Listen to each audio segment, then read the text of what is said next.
Narito ang mga balita sa araw na ito. 4 na lider ng ISIS napatay sa Iraq. Napatay ang 4 na lider ng ISIS sa isang US-Iraqi raid sa Western Iraq noong August 29 na nagresulta sa pagkamatay ng 14 na operatiba ayon sa militar ng US nitong Biyernes.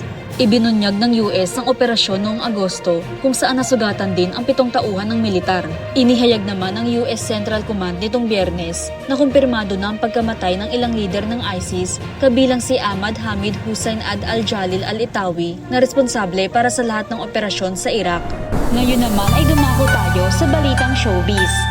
Dating Miss Switzerland, pinatay ng mister, binuro sa blender.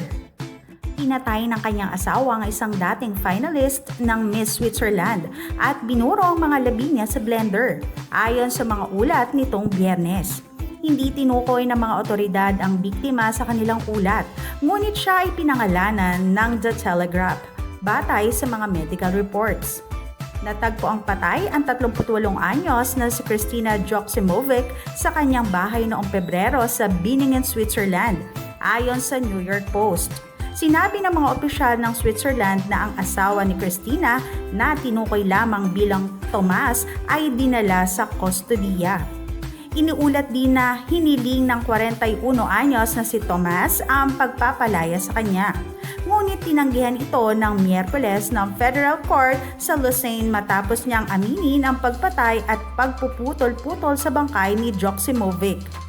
Inihayag naman ng Swiss outlet na Busy Basil na nadiskubre nila sa patuloy na investigasyon sa kaso ni Thomas na ito ay mas concrete indications of a mental illness.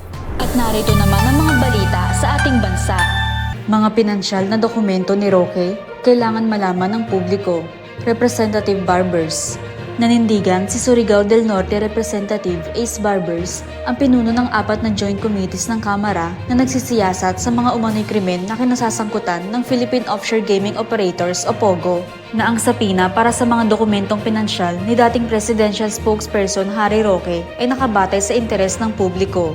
The right to public information that affects the national interest must prevail over right to privacy in an inquiry in aid of legislation.